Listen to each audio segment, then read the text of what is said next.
Hey there, my name is Cameron, also known as Venus Theory, and in this video I'm going to be showing you one of my favorite techniques for creating modern ambient trap melodies. The right sample can really make or break a beat production, and getting that modern yet grungy and sampled character and aesthetic can be a bit more of an art than a science. However, Cubase has a lot of great built-in plugins and features that make it easy to transform even a basic loop into a really killer sample for your next track. Let's begin by taking a listen to the before and after of what we're going to be working with today, and then break down how it was made.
To get things started, we're going to need to pick our starting sound, and here I've used a basic Wurlitzer patch that has a little bit of added tremolo, and that's really all we're going to be using. What we're listening for in the initial sample is the characteristics and the things that define that sound. In this case, it's got a little bit of a lo-fi, gritty crunch to it, but it's also clear and not too harmonically dense where it's going to overtake things.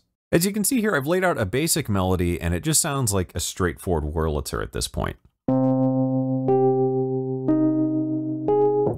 In order to spice this up and to get the creative ball rolling, all I did is throw on a reverb. So I've got a Roomworks here that's about 8 seconds long, mixed in about halfway, and this just adds a sense of dimension and space to the sound, and it just blurs it a little bit, which is going to be important later. With that being said, when you work through this process, be sure to work in moderation when it comes to effects, because we're going to rinse and repeat this idea a few times. So if you do too much too soon or too much in any one stage, you kind of end up with a giant mushy mess. Once we've got that reverb on, the sample now sounds like this.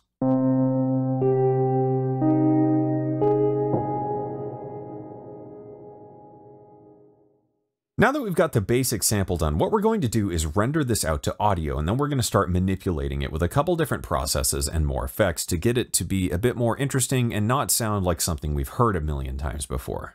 In order to bounce this sample out, we'll go up to the top and go to Edit, Render in Place, and go to our render settings, and just make sure we're rendering in a high quality lossless format, and you also want to make sure that you're using the complete signal path. This way we're getting that reverb as well in the final printed audio.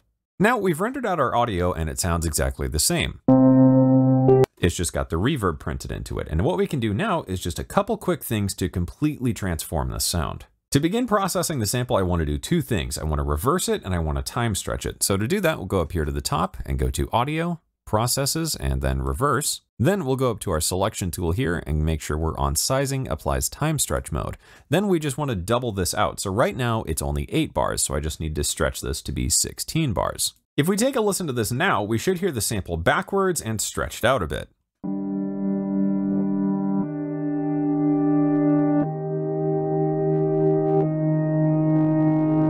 So we've got kind of this slowed, stretched out halftime effect going on, but to enhance this further, we can actually change the algorithm. If we go up here to the top, we'll change this to Elastique and go to Tape. Now what this does is it acts like a tape player playing it at half speed, which means it's going to take this sample and pitch it down an octave. It's also going to smooth out the artifacts of the time stretching, so it sounds a lot smoother and rounds out the tone to be a bit more dark and ambient sounding.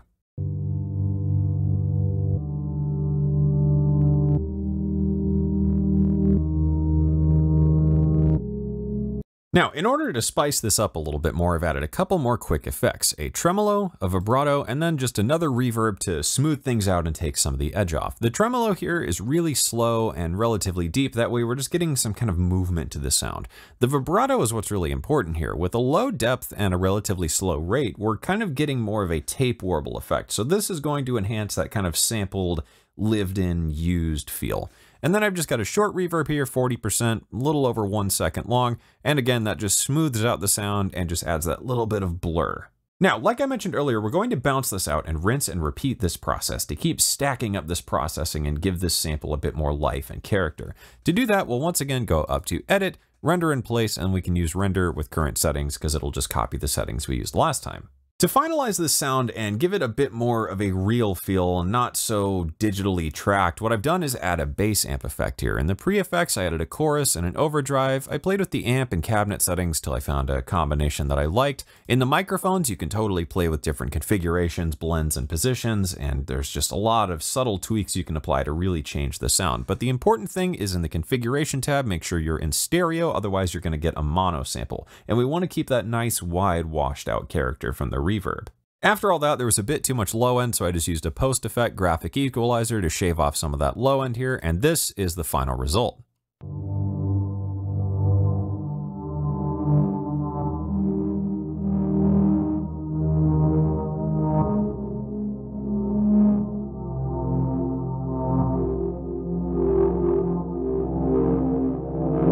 So you could now render this sample out one more time and just use that as is. However, I like to take this one step further to transform it into something entirely different by bringing this into a groove agent. In order to do that, I printed the audio one more time here. So this is the final version with the bass amp and everything else we've done so far. To take this into a groove agent, we'll go to Add Track, Instrument, and we'll find a groove agent. Then all we need to do is take that sound and drag it in here. We'll go over to Slice Mode, Create Slices, and we'll change the mode to Grid. Now this can slice this whole thing up for you and it makes it really easy. You can also change the slice division over here. I find 1 bar usually works well for longer samples, and we could just play this back slice by slice.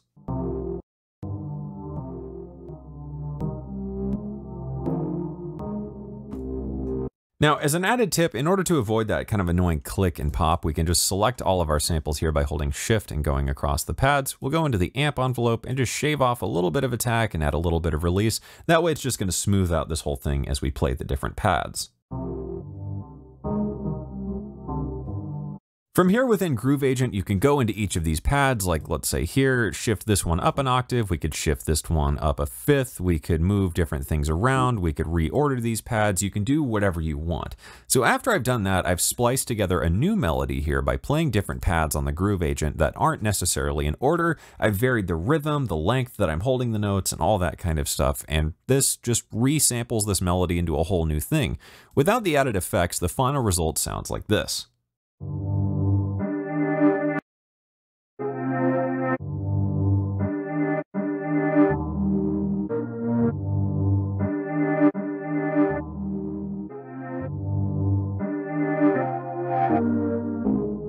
As you can hear, this is entirely different than what we started with, and it's just a lot more interesting, and it's not that complicated to do. So I think this is a really fun way to explore basic sounds and totally transform them into something really unique. To polish this off, you can see I've added a few different effects here. To begin, I just added a couple different distortions and then some EQ to mellow things out and round it off. This way we're getting a bit more of that kind of dirty, sampled, run through different machines and passed over file sharing sites on the internet over the years to just get that destroyed, old, crusty sound to it.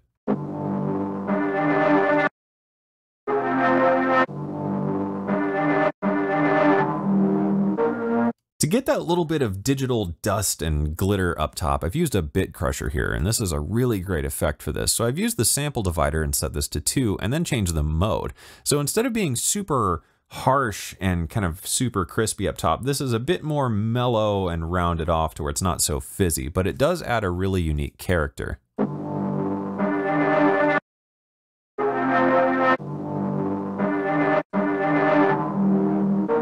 In order to smooth out the whole thing and get rid of some of those really abrupt stop sounds when we're switching between the different pads and slices, I've used a multi-tap delay here, and I went to the acoustic bounce preset and changed the character to tape, and this really just smooths it out and makes the sample feel a lot more polished.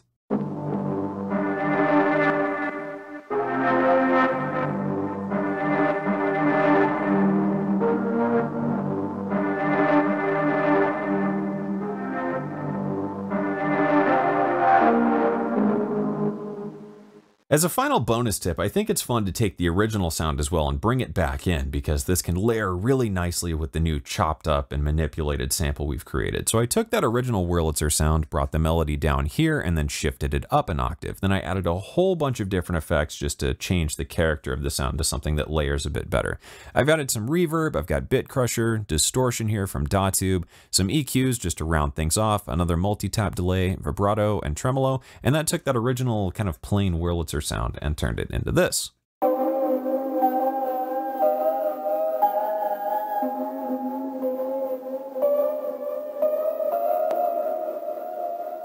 Once we layer these two sounds together, I think it works really well because we're injecting a little bit of that original soul back into the new melody.